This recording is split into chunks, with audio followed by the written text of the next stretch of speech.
Hey guys, welcome back to Zenki Oro Detailing. Ay, wait guys, Lit 63 pala tayo this time. So guys, since tag-ulan na, nagpa-install tayo ng fog lights from Lit 63. So, of course, naka-on yung V3 underglow natin. And yan, meron pa dito. Ito, bagong install din sa mini nila. So, yun guys.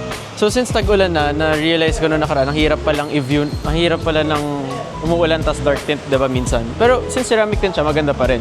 As naka-glass coating. Pero just to complement it and to make it safer, nag-install tayo ng Lit 63 fog lights. Holy sh! So, yan. Ito lang. That's just the fogs. Then that's yellow. This is the both colors on. And there. So, yun guys. So, headlights, fog lights. Headlights, fog lights. Fog lights, headlights. So, yan. Then, that's just the headlights and then this is the fog lights. See? It's projectors.